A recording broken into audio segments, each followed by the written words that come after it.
ਸਤਿ ਸ਼੍ਰੀ ਅਕਾਲ ਜੀ। ਮੈਂ ਰਵਨੀਤ ਕੌਰ ਪੰਜਾਬ ਹੈਰੀਟੇਜ ਚੈਨਲ ਤੇ ਤੁਹਾਡੇ ਸਾਰਿਆਂ ਦਾ ਮੁੜ ਤੋਂ ਸਵਾਗਤ ਕਰਦੀ ਹਾਂ। ਆਓ ਨਜ਼ਰ ਮਾਰਦੇ ਹਾਂ ਅੱਜ ਦੀਆਂ ਕੁਝ ਖਾਸ ਖਬਰਾਂ ਤੇ। ਪੰਜਾਬ ਰਾਜਪਾਲ ਨੇ ਕੀਤਾ ਗੁਰਦਾਸਪੁਰ ਦੇ ਸਰਹੱਦੀ ਖੇਤਰ ਦਾ ਦੌਰਾ। ਸਰਹੱਦੀ ਸੁਰੱਖਿਆ ਨੂੰ ਮਜ਼ਬੂਤ ਕਰਨ, ਘੁਸਪੈਠ ਅਤੇ ਨਸ਼ੀਲੇ ਪਦਾਰਥਾਂ ਦੀ ਤਸਕਰੀ ਕਾਰਨ ਪੈਦਾ ਹੋ ਰਹੀਆਂ ਲਗਾਤਾਰ ਚੁਣੌਤੀਆਂ ਨਾਲ ਨਜਿੱਠਣ ਦੇ ਸੂਰਤ ਯਤਨਾਂ ਤਹਿਤ ਪੰਜਾਬ ਦੇ ਰਾਜਪਾਲ ਬਨਵਾਰੀ ਲਾਲ ਪੁਰੋਹਿਤ ਨੇ ਅੱਜ ਜ਼ਿਲ੍ਹਾ ਗੁਰਦਾਸਪੁਰ ਦੇ ਡੇਰਾ ਬਾਬਾ ਨਾਨਕ ਨੇੜਲੇ ਸਰਹੱਦੀ ਪਿੰਡ ਧਰਮਕੋਟ ਰੰਧਾਵਾ ਦਾ ਦੌਰਾ ਕੀਤਾ। ਇਸ ਦੌਰੇ ਦਾ ਉਦੇਸ਼ ਮੌਜੂਦਾ ਸੁਰੱਖਿਆ ਉਪਾਵਾਂ ਦਾ ਮੁਲਾਂਕਣ ਕਰਨਾ ਅਤੇ ਸਰਹੱਦੀ ਪਿੰਡਾਂ ਵਿੱਚ ਰਹਿਣ ਵਾਲੇ ਲੋਕਾਂ ਦੇ ਮਨੋਬਲ ਨੂੰ ਵਧਾਉਣਾ ਸੀ। ਸਰਹੱਦੀ ਇਲਾਕੇ ਦੀ ਇਸ ਫੇਰੀ ਦੌਰਾਨ ਰਾਜਪਾਲ ਬਨਵਾਰੀ ਲਾਲ ਦੇ ਨਾਲ ਪੰਜਾਬ ਦੇ ਮੁੱਖ ਸਕੱਤਰ ਸ਼੍ਰੀ ਵੀਕੇ ਜੰਜੂਆ, ਡੀਜੀਪੀ ਗੌਰਵ ਯਾਦਵ ਅਤੇ ਹੋਰ ਸੀਨੀਅਰ ਅਧਿਕਾਰੀ ਵੀ ਮੌਜੂਦ ਸਨ। ਸਰਹੱਦੀ ਪਿੰਡ ਧਰਮਕੋਟ ਰੰਧਾਵਾ ਦੇ ਦੌਰੇ ਦੌਰਾਨ ਰਾਜਪਾਲ ਨੇ ਮੌਜੂਦਾ ਸੁਰੱਖਿਆ ਸਥਿਤੀ ਬਾਰੇ ਜਾਣਕਾਰੀ ਹਾਸਲ ਕਰਨ ਲਈ ਸੁਰੱਖਿਆ ਕਰਮਚਾਰੀਆਂ, ਸਥਾਨਕ ਅਧਿਕਾਰੀਆਂ ਅਤੇ ਸਰਹੱਦੀ ਪਿੰਡਾਂ ਦੇ ਪੰਚਾਂ, ਸਰਪੰਚਾਂ, ਵਿਲੇਜ ਡਿਫੈਂਸ ਕਮੇਟੀ ਦੇ ਨੁਮਾਇੰਦਿਆਂ ਅਤੇ ਮੁਹੱਬਤਰ ਵਿਅਕਤੀਆਂ ਨਾਲ ਵੀ ਵਿਆਪਕ ਚਰਚਾ ਕੀਤੀ। PAU ਨੂੰ ਮਿਲੀ ਭਾਰਤ ਦੀ ਸਰਵੋਤਮ ਖੇਤੀਬਾੜੀ ਯੂਨੀਵਰਸਿਟੀ ਦੀ ਰੈਂਕਿੰਗ। ਭਾਰਤ ਸਰਕਾਰ ਦੀਆਂ ਸੰਸਥਾਵਾਂ ਬਾਰੇ ਰਾਸ਼ਟਰੀ ਰੈਂਕਿੰਗ ਏਜੰਸੀ NRIF ਦੀ ਤਾਜ਼ਾ ਰੈਂਕਿੰਗ ਵਿੱਚ ਪੰਜਾਬ ਖੇਤੀਬਾੜੀ ਯੂਨੀਵਰਸਿਟੀ ਨੂੰ ਦੇਸ਼ ਦੀ ਸਰਵੋਤਮ ਖੇਤੀ ਯੂਨੀਵਰਸਿਟੀ ਦੀ ਰੈਂਕਿੰਗ ਮਿਲੀ ਹੈ। ਇੱਕ ਵਿਸ਼ੇਸ਼ ਪ੍ਰੈਸ ਕਾਨਫਰੰਸ ਦੌਰਾਨ ਇਹ ਜਾਣਕਾਰੀ vice chancellor doctor Satbir Singh Gosal ਅਤੇ ਹੋਰ ਉੱਚ ਅਧਿਕਾਰੀਆਂ ਨੇ ਵੀ ਦਿੱਤੀ। VC ਡਾ ਗੋਸਲ ਨੇ ਦੱਸਿਆ ਕਿ PAU ਨੂੰ NIRF ਦੀ 2023 ਰੈਂਕਿੰਗ ਦੇ ਦੇਸ਼ ਦੀ ਸਿਰਮੌਰ ਖੇਤੀਬਾੜੀ ਯੂਨੀਵਰਸਿਟੀ ਦੀ ਰੈਂਕਿੰਗ ਦਿੱਤੀ ਗਈ ਹੈ। ਭਾਰਤ ਦੇ ਸੂਬਿਆਂ ਦੀਆਂ 63 ਖੇਤੀਬਾੜੀ ਯੂਨੀਵਰਸਿਟੀਆਂ ਚੋਂ PAU ਰੈਂਕਿੰਗ ਵਿੱਚ ਪਹਿਲੇ ਸਥਾਨ ਤੇ ਰਹੀ। ਇਸ ਤੋਂ ਇਲਾਵਾ ਦੇਸ਼ ਦੀਆਂ ਖੇਤੀ ਸੰਸਥਾਵਾਂ ਚੋਂ PAU ਨੂੰ ਤੀਜਾ ਸਥਾਨ ਹਾਸਿਲ ਹੋਇਆ। ਡਾਕਟਰ ਗੋਸਲ ਨੇ ਦੱਸਿਆ ਕਿ ਸੂਬੇ ਦੀਆਂ ਯੂਨੀਵਰਸਿਟੀਆਂ ਵਿੱਚ ਸਰਵੋਤਮ ਯੂਨੀਵਰਸਿਟੀ ਬਣਨਾ ਮਾਣ ਵਾਲੀ ਗੱਲ ਹੈ। ਇਸ ਦਾ ਸਿਹਰਾ ਅਧਿਆਪਕਾਂ, ਮਾਹਿਰਾਂ, ਕਰਮਚਾਰੀਆਂ, ਕਿਸਾਨਾਂ ਦਾ ਸਹਿਯੋਗ ਅਤੇ ਸਾਂਝੇ ਯਤਨਾਂ ਨੂੰ ਦਿੱਤਾ ਜਾਂਦਾ ਹੈ। ਕੈਬਨਿਟ ਮੰਤਰੀ ਲਾਲਜੀਤ ਸਿੰਘ ਭੁੱਲਰ ਨੇ 134 ਮੁਲਾਜ਼ਮਾਂ ਨੂੰ ਸੌਂਪੇ ਨਿਯੁਕਤੀ ਪੱਤਰ। ਪੰਜਾਬ ਦੇ ਪੇਂਡੂ ਵਿਕਾਸ ਤੇ ਪੰਚਾਇਤ ਮੰਤਰੀ ਲਾਲਜੀਤ ਸਿੰਘ ਭੁੱਲਰ ਨੇ ਅੱਜ ਵਿਭਾਗ ਵਿੱਚ ਨਵੇਂ ਭਰਤੀ ਕੀਤੇ ਗਏ 134 ਮੁਲਾਜ਼ਮਾਂ ਨੂੰ ਨਿਯੁਕਤੀ ਪੱਤਰ ਸੌਂਪੇ। ਇੱਥੇ ਪੰਜਾਬ ਭਵਨ ਵਿਖੇ ਸਮਾਗਮ ਦੌਰਾਨ ਕੈਬਨਿਟ ਮੰਤਰੀ ਲਾਲਜੀਤ ਸਿੰਘ ਭੁੱਲਰ ਨੇ ਨਵ ਨਿਯੁਕਤ ਮੁਲਾਜ਼ਮਾਂ ਨੂੰ ਵਧਾਈ ਦਿੰਦਿਆਂ ਉਹਨਾਂ ਨੂੰ ਪੂਰੀ ਤਨਦੇਹੀ ਅਤੇ ਇਮਾਨਦਾਰੀ ਨਾਲ ਕੰਮ ਕਰਨ ਲਈ ਪ੍ਰੇਰਿਆ। ਉਹਨਾਂ ਕਿਹਾ ਕਿ ਪੰਜਾਬ ਸਟੇਟ ਰੂਰਲ ਲਾਈਵਲੀਹੁਡਸ ਮਿਸ਼ਨ ਦਿਹਾਤੀ ਔਰਤਾਂ ਲਈ ਰੁਜ਼ਗਾਰ ਦੇ ਮੌਕੇ ਉਪਲਬਧ ਕਰਵਾਏ ਜਾਂਦੇ ਹਨ ਅਤੇ PSRLM ਸਕੀਮ ਨੂੰ ਪਿੰਡ ਪੱਧਰ ਤੇ ਸੁਚੱਜੇ ਢੰਗ ਨਾਲ ਲਾਗੂ ਕਰਨਾ ਤੇ ਲੋੜਵੰਦ ਔਰਤਾਂ ਨੂੰ ਜਾਗਰੂਕ ਕਰਨ ਲਈ ਇਹਨਾਂ ਮੁਲਾਜ਼ਮਾਂ ਦਾ ਵਿਸ਼ੇਸ਼ ਯੋਗਦਾਨ ਹੁੰਦਾ ਹੈ। ਇਸ ਲਈ ਉਹ ਆਪਣੀ ਡਿਊਟੀ ਮਿਸ਼ਨਰੀ ਭਾਵਨਾ ਨਾਲ ਨਿਭਾਉਣ। ਉਹਨਾਂ ਦੱਸਿਆ ਕਿ ਪੰਜਾਬ ਸਟੇਟ ਰੂਰਲ ਲਾਈਵਲੀਹੁਡ ਮਿਸ਼ਨ ਦੇ ਲਾਗੂ ਹੋਣ ਨਾਲ ਸਵੈ ਸਹਾਇਤਾ ਸਮੂਹਾਂ ਦੀਆਂ ਔਰਤਾਂ ਮੈਂਬਰਾਂ ਦੀ ਨਿਰਭਰਤਾ ਪ੍ਰਾਈਵੇਟ ਫਾਈਨੈਂਸਰ ਤੇ ਕਾਫੀ ਹੱਦ ਤੱਕ ਘਟ ਗਈ ਹੈ।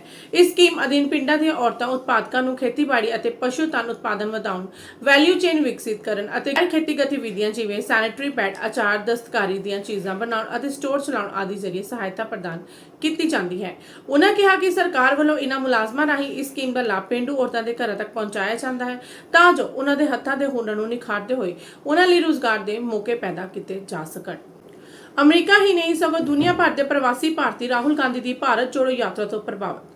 ਨਿਊਯਾਰਕ ਵਿੱਚ ਸੀਨੀਅਰ ਕਾਂਗਰਸੀ ਨੇਤਾ ਰਾਹੁਲ ਗਾਂਧੀ ਦੀ ਫੇਰੀ ਦੌਰਾਨ ਆਯੋਜਿਤ ਪ੍ਰੋਗਰਾਮ ਦੇ ਮੁੱਖ ਪ੍ਰਬੰਧਕ ਅਤੇ ਇੰਡੀਅਨ ਓਵਰਸੀਜ਼ ਕਾਂਗਰਸ ਅਮਰੀਕਾ ਦੇ ਪ੍ਰਧਾਨ ਮਹਿੰਦਰ ਸਿੰਘ ਗਿਲਜੀਆ ਨੇ ਕਿਹਾ ਕਿ ਅਮਰੀਕਾ ਹੀ ਨਹੀਂ ਸਗੋਂ ਵਿਸ਼ਵ ਭਰ ਦੇ ਪ੍ਰਵਾਸੀ ਭਾਰਤੀ ਅਤੇ ਭਾਰਤ ਵਿੱਚ ਵਸਦੇ ਲੋਕ ਰਾਹੁਲ ਗਾਂਧੀ ਦੀ ਭਾਰਤ ਜੋੜੋ ਯਾਤਰਾ ਤੋਂ ਪ੍ਰਭਾਵਿਤ ਹਨ। ਕਰਨਾਟਕ ਵਿੱਚ ਕਾਂਗਰਸ ਦੀ ਵੱਡੀ ਜਿੱਤ ਦਾ ਸਬੂਤ ਹੈ। ਇਸ ਦੌਰਾਨ ਰਾਹੁਲ ਗਾਂਧੀ ਨੇ ਕਿਹਾ, ਪ੍ਰਧਾਨ ਮੰਤਰੀ ਨਰਿੰਦਰ ਮੋਦੀ ਜਿੱਥੇ ਸਮੇਂ ਦੀ ਰਾਜਨੀਤੀ ਕਰਦੇ ਹਨ ਉੱਥੇ ਹੀ RSS ਵੀ ਪਿਛਾਂ ਖਿੱਚੂ ਸੋਚ ਰੱਖਦੀ ਹੈ। ਉਹਨਾਂ ਦੇ ਹੱਥ ਵਿੱਚ ਦੇਸ਼ ਸੁਰੱਖਿਅਤ ਨਹੀਂ ਹੈ। ਰਾਹੁਲ ਗਾਂਧੀ ਨੇ ਨਿਊਯਾਰਕ ਵਿੱਚ ਹਜ਼ਾਰਾਂ ਭਾਰਤੀਆਂ ਨੂੰ ਸੰਬੋਧਨ ਕਰਦੇ ਹੋਏ ਕਿਹਾ ਕਿ ਅਸੀਂ ਭਵਿੱਖ ਦੀ ਰਾਜਨੀਤੀ ਕਰ ਰਹੇ ਹਾਂ। ਮਾਡਰਨ ਇੰਡੀਆ ਬਣਾਉਣ ਲਈ ਸਭ ਦਾ ਸਾਥ ਜ਼ਰੂਰੀ ਹੈ। ਜਿਹੜੇ ਪਹਿਲਾਂ ਦੇਸ਼ ਦੇ ਆਗੂ ਸਨ, ਜਿਨ੍ਹਾਂ ਨੂੰ ਦੇਸ਼ ਨੂੰ ਸੇਧ ਦਿੱਤੀ, ਉਹ ਵੀ NRI ਸਨ। ਇਸ ਲਈ ਤੁਸੀਂ ਵੀ ਦੇਸ਼ ਦਾ ਨਕਸ਼ਾ ਬਦਲ ਸਕਦੇ ਹੋ। ਉਹਨਾਂ ਕਿਹਾ ਕਿ ਅੱਜ ਭਾਰਤ ਦੇ ਲੋਕਤੰਤਰ ਨੂੰ ਬਚਾਉਣਾ ਬਹੁਤ ਜ਼ਰੂਰੀ ਹੈ, ਨਹੀਂ ਤਾਂ 2024 ਦੀਆਂ ਚੋਣਾਂ ਤੋਂ ਬਾਅਦ ਅਸੀਂ ਗੁਲਾਮੀ ਦੀਆਂ ਜੰਜੀਰਾਂ ਵਿੱਚ ਬੰਨੇ ਜਾਵਾਂਗੇ। ਇਸ ਲਈ ਮੈਂ ਵਿਦੇਸ਼ ਵਿੱਚ ਵਸਦੇ ਭਾਰਤੀਆਂ ਨੂੰ ਅਪੀਲ ਕਰਦਾ ਹਾਂ ਕਿ ਆਪਣਾ ਸਹਿਯੋਗ ਦਿਓ। ਇਸ ਮੌਕੇ ਇੰਡੀਅਨ ਓਵਰਸੀਜ਼ ਦੇ ਗਲੋਬਲ ਚੇਅਰਮੈਨ ਸੈਮ ਪਿਤਰੋਦਾ ਨੇ ਕਿਹਾ ਕਿ ਸ਼੍ਰੀ ਰਾਹੁਲ ਗਾਂਧੀ ਲੋਕਾਂ ਦੇ ਨੇਤਾ ਹਨ ਤੇ ਲੋਕਾਂ ਲਈ ਹੀ ਕੰਮ ਕਰਦੇ ਹਨ। ਇਸ ਮੌਕੇ ਪੰਜਾਬ ਚੈਪਟਰ ਦੇ ਪ੍ਰਧਾਨ ਗੁਰਮੀਤ ਸਿੰਘ ਗਿੱਲ, ਹਰਿਆਣਾ ਦੇ ਪ੍ਰਧਾਨ Amar Singh Gulshan, Kulraj Singh Grewal, working president Phumman Singh chairman, Gurmeet Singh Bittu vice president, Gurpreet Singh chairman Haryana chapter, Sophia Sharma general secretary Indian overseas Congress, Sukhjinder Singh Pappi, Sukhi Sidhu Punjab Congress ਦੇ ਪ੍ਰਧਾਨ, ਅਮਰਿੰਦਰ ਸਿੰਘ ਰਾਜਾ ਵੜਿੰਗ ਹਰਿਆਣਾ ਦੇ ਪਾਰਲੀਮੈਂਟ ਮੈਂਬਰ, ਦਪਿੰਦਰ ਹੁੱਡਾ ਤੇਲੰਗਾਨਾ ਕਾਂਗਰਸ ਦੇ ਪ੍ਰਧਾਨ, ਰੈਵਨਾਥ ਰੈਡੀ ਆਂਧਰਾ ਕਾਂਗਰਸ ਦੇ ਪ੍ਰਧਾਨ, ਰਾਜੂ ਗਿਦਗੁਹੀ ਆਦਿ ਸ਼ਾਮਲ ਸਨ। ਭਾਰਤ ਦਾ ਮਾਣ ਵਧਾਉਣ ਤੇ ਰਾਹੁਲ ਗਾਂਧੀ ਤੇ ਕਾਂਗਰਸ ਪੀਐਮ ਮੋਦੀ ਨੂੰ ਗਾਲਾਂ ਕਿਉਂ ਕੱਢਣ ਲੱਗਦੇ ਹਨ। ਭਾਰਤੀ ਜਨਤਾ ਪਾਰਟੀ ਦੇ ਕੌਮੀ ਜਨਰਲ ਸਕੱਤਰ ਤਰੁਣ ਚੁੱਗ ਨੇ ਕਿਹਾ ਕਿ ਜਦੋਂ ਭਾਰਤ ਦੇ ਮਾਣ ਦੀ ਗੱਲ ਆਉਂਦੀ ਹੈ ਤਾਂ ਭਾਰਤ ਦੀ ਤੂਤੀ ਬੋਲਦੀ ਹੈ ਤਾਂ ਕਾਂਗਰਸ ਦੇ ਯੁਵਰਾਜ ਰਾਹੁਲ ਗਾਂਧੀ ਨੂੰ ਪਤਾ ਨਹੀਂ ਕਿਉਂ ਦੇਸ਼ ਦੇ ਵੱਧਦੇ ਮਾਣ ਤੋਂ ਸਮੱਸਿਆ ਹੋ ਜਾਂਦੀ ਹੈ। ਤਰੁਣ ਚੁੱਗ ਨੇ ਟਵੀਟ ਕਰਕੇ ਕਾਂਗਰਸ ਅਤੇ ਰਾਹੁਲ ਗਾਂਧੀ ਤੇ ਹਮਲਾ ਬੋਲਿਆ। ਉਹਨਾਂ ਕਿਹਾ ਕਿ ਭਾਰਤ ਦਾ ਰੁਤਬਾ ਜਦੋਂ ਵਿਸ਼ਵ ਪੱਧਰ ਤੇ ਵੱਧਦਾ ਹੈ ਤਾਂ ਕਾਂਗਰਸ ਨੂੰ ਇਸ ਤੋਂ ਤਕਲੀਫ ਹੁੰਦੀ ਹੈ। ਉਹਨਾਂ ਕਿਹਾ ਕਿ ਰਾਹੁਲ ਗਾਂਧੀ ਅਤੇ ਕਾਂਗਰਸੀ ਨੇਤਾਵਾਂ ਨੂੰ ਦੇਸ਼ ਦੇ ਆਦਰਸ਼ ਪ੍ਰਧਾਨ ਮੰਤਰੀ ਨਰਿੰਦਰ ਮੋਦੀ ਤੋਂ ਪਤਾ ਨਹੀਂ ਕਿਉਂ ਈਰਖਾ ਹੋਣ ਲੱਗਦੀ ਹੈ ਕਿ ਇਹ ਲੋਕ ਉਹਨਾਂ ਨੂੰ ਗਾਲਾਂ ਕੱਢਣ ਲੱਗ ਜਾਂਦੇ ਹਨ। ਉਹਨਾਂ ਕਿਹਾ ਕਿ ਲੋਕਤੰਤਰ ਵਿੱਚ ਪਾਰਟੀਆਂ ਵਿਚਾਲੇ ਵਿਚਾਰਕ ਮਤਭੇਦ ਹੋ ਸਕਦੇ ਹਨ, ਪਰ ਨਰਿੰਦਰ ਮੋਦੀ ਇਸ ਸਮੇਂ ਦੇਸ਼ ਦੇ ਪ੍ਰਧਾਨ ਮੰਤਰੀ ਹਨ ਅਤੇ ਪ੍ਰਧਾਨ ਮੰਤਰੀ ਹੋਣ ਦੇ ਨਾਤੇ ਉਹ ਸਾਰਿਆਂ ਲਈ ਆਦਰਯੋਗ ਹਨ। ਉਹਨਾਂ ਕਿਹਾ ਕਿ ਕਾਂਗਰਸ ਨੂੰ ਆਪਣੇ ਗਿਰੇਬਾਨ ਵਿੱਚ ਝਾਕਣਾ ਚਾਹੀਦਾ ਹੈ। ਪ੍ਰਧਾਨ ਮੰਤਰੀ ਨੂੰ ਗਾਲਾਂ ਕੱਢਣਾ ਬਦਕਿਸਮਤੀ ਭਰਿਆ ਤੇ ਨਿੰਦਣਯੋਗ ਹੈ। ਦੇਸ਼ ਦੀ ਜਨਤਾ 2024 ਵਿੱਚ ਆਪ ਹੀ ਰਾਹੁਲ ਨੂੰ ਜਵਾਬ ਦੇ ਦੇਵੇਗੀ। ਅਧਿਕਾਰੀ ਜਨਤਾ ਦੇ ਮਸਲਿਆਂ ਦਾ ਹੱਲ ਪਹਿਲ ਦੇ ਆਧਾਰ ਤੇ ਕਰਨ। ਆਮ ਆਦਮੀ ਪਾਰਟੀ ਦੇ ਸੰਸਦ ਮੈਂਬਰ ਸੁਸ਼ੀਲ ਕੁਮਾਰ ਰਿੰਕੂ ਨੇ ਅਧਿਕਾਰੀਆਂ ਨੂੰ ਕਿਹਾ ਕਿ ਉਹ ਜਨਤਾ ਦੀਆਂ ਸਮੱਸਿਆਵਾਂ ਨੂੰ ਪਹਿਲ ਦੇ ਆਧਾਰ ਤੇ ਸੁਣ ਕੇ ਉਹਨਾਂ ਦਾ ਹੱਲ ਕਰਨ ਤਾਂ ਕਿ ਜਨਤਾ ਨੂੰ ਇੱਧਰ-ਉੱਧਰ ਭਟਕਣਾ ਨਾ ਪਵੇ। ਸੰਸਦ ਮੈਂਬਰ ਸੁਸ਼ੀਲ ਰਿੰਕੂ ਨੇ ਆਪਣੀ ਰਿਹਾਇਸ਼ ਤੇ ਜਨਤਾ ਦਰਬਾਰ ਵਿੱਚ ਵੱਖ-ਵੱਖ ਹਿੱਸਿਆਂ ਤੋਂ ਆਏ ਲੋਕਾਂ ਦੀਆਂ ਸ਼ਿਕਾਇਤਾਂ ਸੁਣੀਆਂ ਅਤੇ ਮੌਕੇ ਤੇ ਹੀ ਅਧਿਕਾਰੀਆਂ ਨੂੰ ਫੋਨ ਕਰਕੇ ਉਹਨਾਂ ਦਾ ਹੱਲ ਕਰਨ ਦੇ ਨਿਰਦੇਸ਼ ਦਿੱਤੇ। ਉਹਨਾਂ ਕਿਹਾ ਕਿ ਮੁੱਖ ਮੰਤਰੀ ਭਗਵੰਤ ਮਾਨ ਨੇ ਪਹਿਲਾਂ ਹੀ ਨਿਰਦੇਸ਼ ਦਿੱਤੇ ਹੋਏ ਹਨ ਕਿ ਅਧਿਕਾਰੀਆਂ ਨੂੰ ਜਨਤਾ ਕੋਲ ਜਾ ਕੇ ਉਹਨਾਂ ਦੀਆਂ ਸਮੱਸਿਆਵਾਂ ਦਾ ਹੱਲ ਕਰਨਾ ਚਾਹੀਦਾ ਹੈ ਅਤੇ ਇਸ ਲਈ ਉਹਨਾਂ ਪਹਿਲਾਂ ਹੀ ਸਰਕਾਰ ਤੁਹਾਡੇ ਦੁਆਰ ਮੁਹਿੰਮ ਸ਼ੁਰੂ ਕੀਤੀ ਹੋਈ ਹੈ। ਜਨਤਾ ਜਦੋਂ ਸਰਕਾਰੀ ਦਫ਼ਤਰਾਂ ਵਿੱਚ ਜਾ ਕੇ ਨਿਰਾਸ਼ ਹੋ ਜਾਂਦੀ ਹੈ ਤਾਂ ਉਸ ਨੂੰ ਉਹਨਾਂ ਕੋਲ ਆਉਣਾ ਪੈਂਦਾ ਹੈ। ਜੇਕਰ ਸਾਰੇ ਦਫ਼ਤਰਾਂ ਵਿੱਚ ਮੈਰਿਟ ਦੇ ਆਧਾਰ ਤੇ ਕੰਮ ਹੋਵੇ ਤਾਂ ਜਨਤਾ ਨੂੰ ਭਟਕਣਾ ਨਾ ਪਵੇ। ਉਹਨਾਂ ਕਿਹਾ ਕਿ ਮੁੱਖ ਮੰਤਰੀ ਨੇ ਭ੍ਰਿਸ਼ਟਾਚਾਰ ਨੂੰ ਖਤਮ ਕਰਨ ਦੇ ਨਿਰਦੇਸ਼ ਦਿੱਤੇ ਹਨ ਅਤੇ ਉਸ ਤੇ ਸਾਰਿਆਂ ਨੂੰ ਅਮਲ ਕਰਨਾ ਚਾਹੀਦਾ ਹੈ। ਜਲੰਧਰ ਲੋਕ ਸਭਾ ਸੀਟ ਦੀ ਜਿਮਨੀ ਚੋਣ ਵਿੱਚ ਆਮ ਆਦਮੀ ਪਾਰਟੀ ਦੀ ਜਿੱਤ ਦਾ ਇੱਕ ਮਹੱਤਵਪੂਰਨ ਕਾਰਨ ਇਹ ਵੀ ਸੀ ਕਿ ਸਰਕਾਰ ਨੇ ਭ੍ਰਿਸ਼ਟਾਚਾਰ ਨੂੰ ਖਤਮ ਕਰਨ ਲਈ ਵੱਡੇ ਪੱਧਰ ਤੇ ਮੁਹਿੰਮ ਛੇੜੀ ਹੋਈ ਹੈ। ਜਨਤਾ ਨੂੰ ਘਬਰਾਉਣ ਦੀ ਲੋੜ ਨਹੀਂ, ਉਹ ਪੂਰੀ ਤਰ੍ਹਾਂ ਜਨਤਾ ਦੇ ਨਾਲ ਖੜੇ ਹਨ ਅਤੇ ਉਹਨਾਂ ਦੇ ਹਿੱਤਾਂ ਤੇ ਪਹਿਰਾ ਦੇਣਗੇ। ਕਿਸੇ ਵੀ ਅਧਿਕਾਰੀ ਨੂੰ ਜਨਤਾ ਨਾਲ ਕੋਤਾਹੀ ਵਰਤਣ ਨਹੀਂ ਦਿੱਤੀ ਜਾਵੇਗੀ। ਕੇਜਰੀਵਾਲ ਨੇ ਦਿੱਲੀ ਵਿੱਚ ਅਪਰਾਧਾਂ ਨੂੰ ਲੈ ਕੇ ਉਪ ਰਾਜਪਾਲ ਤੇ ਵਿੰਨਿਆ ਨਿਸ਼ਾਨਾ। ਦਿੱਲੀ ਦੇ ਮੁੱਖ ਮੰਤਰੀ ਅਰਵਿੰਦ ਕੇਜਰੀਵਾਲ ਨੇ ਉਪ ਰਾਜਪਾਲ ਵੀਕੇ ਸਕਸੈਨਾ ਤੇ ਬੁੱਧਵਾਰ ਨੂੰ ਨਿਸ਼ਾਨਾ ਵਿੰਨਦੇ ਹੋਏ ਕਿਹਾ ਕਿ ਰਾਸ਼ਟਰੀ ਰਾਜਧਾਨੀ ਵਿੱਚ ਅਪਰਾਧੀ ਬੇਖੌਫ ਹਨ ਅਤੇ ਲੋਕਾਂ ਦਾ ਪੁਲਿਸ ਤੋਂ ਭਰੋਸਾ ਖਤਮ ਹੋ ਰਿਹਾ ਹੈ। ਉਹਨਾਂ ਨੇ ਕਿਹਾ ਕਿ ਰਾਜਪਾਲ ਰਾਜਨੀਤੀ ਕਰਨ ਦੀ ਬਜਾਏ ਆਪਣੇ ਸੰਵਿਧਾਨਕ ਕਰਤੱਵ ਪੂਰਾ ਕਰਨ। ਸਕਸੈਨਾ ਨੇ ਪਿਛਲੇ ਸਾਲ ਮਈ ਵਿੱਚ ਰਾਜਪਾਲ ਅਹੁਦੇ ਦਾ ਕੰਮ ਸੰਭਾਲਣ ਦੇ ਬਾਅਦ ਤੋਂ ਦਿੱਲੀ ਵਿੱਚ ਸੱਤਾਧਾਰੀ ਆਮ ਆਦਮੀ ਪਾਰਟੀ ਸਰਕਾਰ ਅਤੇ ਉਹਨਾਂ ਵਿਚਾਲੇ ਸ਼ਾਸਨ ਅਤੇ ਫੈਸਲੇ ਕਰਨ ਨਾਲ ਸੰਬੰਧਿਤ ਕਈ ਮੁੱਦਿਆਂ ਨੂੰ ਲੈ ਕੇ ਗਤੀਰੋਧ ਜਾਰੀ ਕੀਤਾ ਹੈ। ਕੇਜਰੀਵਾਲ ਨੇ ਟਵੀਟ ਕੀਤਾ, ਦਿੱਲੀ ਵਿੱਚ ਹਰ ਰੋਜ਼ ਅਪਰਾਧ ਦੀਆਂ ਖਬਰਾਂ ਆ ਰਹੀਆਂ ਹਨ। ਅਪਰਾਧੀ ਬੇਖੌਫ ਹਨ। ਜਨਤਾ ਦਾ ਪੁਲਿਸ ਤੋਂ ਭਰੋਸਾ ਉੱਠਦਾ ਹੀ ਜਾ ਰਿਹਾ ਹੈ। ਉਪ ਰਾਜਪਾਲ ਸਾਹਿਬ, ਸਮਾਂ ਕੱਢ ਕੇ ਦੇਖੋ ਕਿ ਜਨਤਾ ਕਿੰਨੀ ਡਰੀ ਹੋਈ ਹੈ। ਜਨਤਾ ਰਾਜਨੀਤੀ ਨਹੀਂ ਸਗੋਂ ਕੰਮ ਚਾਹੁੰਦੀ ਹੈ, ਸੁਰੱਖਿਆ ਚਾਹੁੰਦੀ ਹੈ। ਰਾਜਨੀਤੀ ਕਰਨ ਦੀ ਬਜਾਏ ਉਹ ਕੰਮ ਕਰੋ ਜੋ ਸੰਵਿਧਾਨ ਨੇ ਤੁਹਾਨੂੰ ਸੌਂਪਿਆ ਹੈ। ਉਪ ਰਾਜਪਾਲ ਦੇ ਦਫ਼ਤਰ ਵੱਲੋਂ ਤੁਰੰਤ ਇਸ ਸੰਬੰਧ ਵਿੱਚ ਕੋਈ ਪ੍ਰਤੀਕਿਰਿਆ ਨਹੀਂ ਦਿੱਤੀ ਗਈ। ਸਿਸੋਦੀਆ ਨੂੰ ਯਾਦ ਕਰ ਰੋ ਪਏ ਸੀਐਮ ਕੇਜਰੀਵਾਲ, ਕਿਹਾ ਇੰਨੇ ਚੰਗੇ ਇਨਸਾਨ ਨੂੰ ਜੇਲ੍ਹ ਵਿੱਚ ਬੰਦ ਕਰ ਰੱਖਿਆ। ਦਿੱਲੀ ਦੇ ਮੁੱਖ ਮੰਤਰੀ ਅਰਵਿੰਦ ਕੇਜਰੀਵਾਲ ਇੱਕ ਵਿਦਿਅਕ ਸੰਸਥਾ ਦੇ ਉਦਘਾਟਨ ਮੌਕੇ ਸਾਬਕਾ ਸਿੱਖਿਆ ਮੰਤਰੀ ਮਨੀਸ਼ ਸਿਸੋਦੀਆ ਅਤੇ ਸਿੱਖਿਆ ਦੇ ਖੇਤਰ ਵਿੱਚ ਉਹਨਾਂ ਦੇ ਕੰਮਾਂ ਨੂੰ ਯਾਦ ਕਰਦੇ ਹੋਏ ਭਾਵੁਕ ਹੋ ਗਏ। ਪ੍ਰੋਗਰਾਮ ਦੌਰਾਨ ਸਿਸੋਦੀਆ ਨੂੰ ਯਾਦ ਕਰਦੇ ਹੋਏ ਕੇਜਰੀਵਾਲ ਦੀ ਅੱਖਾਂ ਵਿੱਚ ਹੰਝੂ ਆ ਗਏ ਅਤੇ ਇਸ ਦੌਰਾਨ ਉਹਨਾਂ ਨੇ ਕਿਹਾ ਕਿ ਉਹਨਾਂ ਦਾ ਸੁਪਨਾ ਸੀ। ਇਹ ਲੋਕ ਚਾਹੁੰਦੇ ਹਨ ਕਿ ਦਿੱਲੀ ਦੀ ਸਿੱਖਿਆ ਕ੍ਰਾਂਤੀ ਖਤਮ ਹੋ ਜਾਵੇ, ਉਸ ਨੂੰ ਖਤਮ ਨਹੀਂ ਹੋਣ ਦੇਵਾਂਗੇ। ਉਹਨਾਂ ਕਿਹਾ ਕਿ ਮਨੀਸ਼ ਸਿਸੋਦੀਆ ਨੇ ਇਸ ਦੀ ਸ਼ੁਰੂਆਤ ਕੀਤੀ ਸੀ ਅਤੇ ਇਹ ਉਹਨਾਂ ਦਾ ਸੁਪਨਾ ਸੀ ਕਿ ਹਰ ਬੱਚੇ ਨੂੰ ਚੰਗੀ ਸਿੱਖਿਆ ਮਿਲੇ। ਇਹਨਾਂ ਨੇ ਝੂਠੇ ਦੋਸ਼ ਲਗਾ ਕੇ ਫਰਜ਼ੀ ਮੁਕੱਦਮੇ ਕਰਕੇ ਇੰਨੇ ਚੰਗੇ ਇਨਸਾਨ ਨੂੰ ਜੇਲ੍ਹ ਵਿੱਚ ਬੰਦ ਕਰਕੇ ਰੱਖਿਆ ਹੋਇਆ ਹੈ। ਕੇਜਰੀਵਾਲ ਨੇ ਕਿਹਾ ਕਿ ਉਹਨਾਂ ਨੂੰ ਜੇਲ੍ਹ ਵਿੱਚ ਕਿਉਂ ਰੱਖਿਆ ਹੋਇਆ ਹੈ। ਦੇਸ਼ ਵਿੱਚ ਇੰਨੇ ਵੱਡੇ ਡਾਕੂ ਹਨ, ਉਹਨਾਂ ਨੂੰ ਤਾਂ ਨਹੀਂ ਫੜਦੇ, ਪਰ ਮਨੀਸ਼ ਨੂੰ ਜੇਲ੍ਹ ਵਿੱਚ ਰੱਖਿਆ ਹੈ ਕਿਉਂਕਿ ਮਨੀਸ਼ ਚੰਗੇ ਸਕੂਲ ਬਣਾ ਰਹੇ ਹਨ ਤਾਂ ਉਹਨਾਂ ਨੂੰ ਤਕਲੀਫ ਹੋ ਰਹੀ ਹੈ। ਉੱਥੇ ਹੀ ਕੇਜਰੀਵਾਲ ਨੇ ਉਪ ਰਾਜਪਾਲ ਵੀਕੇ ਸਕਸੈਨਾ ਤੇ ਬੁੱਧਵਾਰ ਨੂੰ ਨਿਸ਼ਾਨਾ ਵਿੰਨਦੇ ਹੋਏ ਕਿਹਾ ਕਿ ਰਾਸ਼ਟਰੀ ਰਾਜਧਾਨੀ ਵਿੱਚ ਅਪਰਾਧੀ ਬੇਖੌਫ ਹਨ ਅਤੇ ਲੋਕਾਂ ਦਾ ਪੁਲਿਸ ਤੋਂ ਭਰੋਸਾ ਖਤਮ ਹੋ ਰਿਹਾ ਹੈ।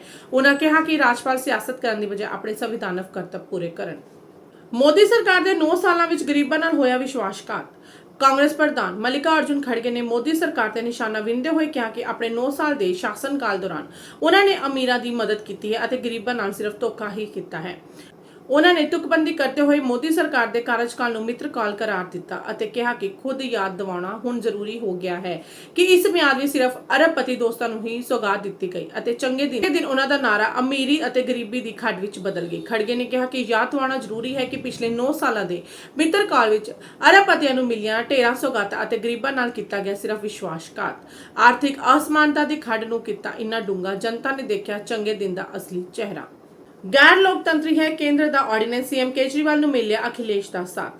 ਕੇਂਦਰ ਸਰਕਾਰ ਦੇ ਆਰਡੀਨੈਂਸ ਖਿਲਾਫ ਦਿੱਲੀ ਦੇ ਮੁੱਖ ਮੰਤਰੀ ਅਰਵਿੰਦ ਕੇਜਰੀਵਾਲ ਵਿਰੋਧੀ ਧਿਰ ਨੂੰ ਇਕਜੁੱਟ ਕਰ ਰਹੇ ਹਨ।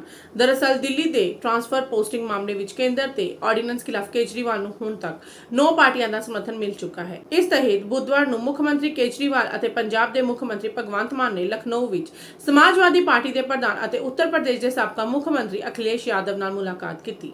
ਅਖਿਲੇਸ਼ ਨੇ ਕੇਂਦਰ ਦੇ ਆਰਡੀਨੈਂਸ ਖਿਲਾਫ ਕੇਜਰੀਵਾਲ ਦਾ ਸਮਰਥਨ ਕਰਨ ਦੀ ਗੱਲ ਆਖੀ ਹੈ। ਉਹਨਾਂ ਨੇ ਕਿਹਾ ਕਿ ਦਿੱਲੀ ਦਾ ਆਰਡੀਨੈਂਸ ਗੈਰ ਲੋਕਤੰਤਰੀ ਹੈ। ਅਰਵਿੰਦ ਕੇਜਰੀਵਾਲ ਨੂੰ ਸਮਾਜਵਾਦੀ ਪਾਰਟੀ ਦਾ ਪੂਰਾ ਸਮਰਥਨ ਹੈ।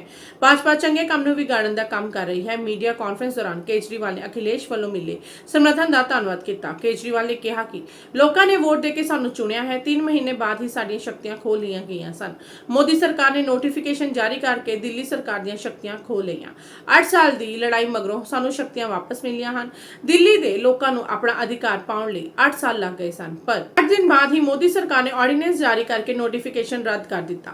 ਸੰਸਦ ਦੇ ਅੰਦਰ ਜਦੋਂ ਆਰਡੀਨੈਂਸ ਆਵੇਗਾ ਤਾਂ ਲੋਕ ਸਭਾ ਵਿੱਚ ਜ਼ਰੂਰ ਪਾਸ ਹੋ ਜਾਵੇਗਾ, ਪਰ ਰਾਜ ਸਭਾ ਵਿੱਚ ਭਾਜਪਾ ਕੋਲ ਬਹੁਮਤ ਨਹੀਂ ਹੈ। ਦਿੱਲੀ ਦੇ ਲੋਕਾਂ ਵੱਲੋਂ ਅਖਿਲੇਸ਼ ਦਾ ਧੰਨਵਾਦ। ਉਹਨਾਂ ਨੇ ਸਾਡਾ ਸਾਥ ਦੇਣ ਦਾ ਭਰੋਸਾ ਦਿੱਤਾ ਹੈ। ਸੁਪਰੀਮ ਕੋਰਟ ਨੇ 11 ਮਈ ਨੂੰ ਫੈਸਲਾ ਸੁਣਾਇਆ ਕਿ ਦਿੱਲੀ ਦੇ ਸਰਕਾਰੀ ਅਧਿਕਾਰੀਆਂ ਤੇ ਸਿਰਫ ਚੁਣੀ ਹੋਈ ਸਰਕਾਰ ਦਾ ਹੀ ਕੰਟਰੋਲ ਹੋਵੇਗਾ। 5 ਜੱਜਾਂ ਦੀ ਸੰਵਿਧਾਨਕ ਬੈਂਚ ਨੇ ਇੱਕ ਰਾਏ ਵਿੱਚ ਕਿਹਾ, ਜਨਤਕ ਵਿਵਸਥਾ, ਪੁਲਿਸ ਅਤੇ ਜ਼ਮੀਨ ਨੂੰ ਛੱਡ ਕੇ ਉਪ ਰਾਜਪਾਲ ਬਾਕੀ ਸਾਰੇ ਮਾਮਲਿਆਂ ਵਿੱਚ ਦਿੱਲੀ ਸਰਕਾਰ ਦੀ ਸਲਾਹ ਅਤੇ ਸਹਿਯੋਗ ਨਾਲ ਹੀ ਕੰਮ ਕਰੇਗਾ। ਸੁਪਰੀਮ ਕੋਰਟ ਦੇ ਫੈਸਲੇ ਤੋਂ 7 ਦਿਨ ਬਾਅਦ ਕੇਂਦਰ ਸਰਕਾਰ ਨੇ 19 ਮਈ ਨੂੰ ਦਿੱਲੀ ਸਰਕਾਰ ਦੇ ਅਧਿਕਾਰਾਂ ਨੂੰ ਖੋਂਦੇ ਹੋਏ ਆਰਡੀਨੈਂਸ ਜਾਰੀ ਕੀਤਾ ਹੈ। ਆਰਡੀਨੈਂਸ ਮੁਤਾਬਿਕ ਦਿੱਲੀ ਵਿੱਚ ਅਧਿਕਾਰੀਆਂ ਦੇ ਤਬਦਾਲੇ ਪੋਸਟਿੰਗ ਦਾ ਆਖਰੀ ਫੈਸਲਾ ਲੈਫਟੀਨੈਂਟ ਗਵਰਨਰ ਵੱਲੋਂ ਲਿਆ ਜਾਵੇਗਾ। ਮੁੱਖ ਮੰਤਰੀ ਨੂੰ ਇਸ ਵਿੱਚ ਕੋਈ ਅਧਿਕਾਰ ਨਹੀਂ ਹੋਵੇਗਾ। ਹੁਣ 6 ਮਹੀਨਿਆਂ ਦੇ ਅੰਦਰ ਸੰਸਦ ਵਿੱਚ ਇਸ ਨਾਲ ਜੁੜਿਆ ਕਾਨੂੰਨ ਵੀ ਬਣਾਇਆ ਜਾਵੇਗਾ। ਧੰਨਵਾਦ ਜੀ।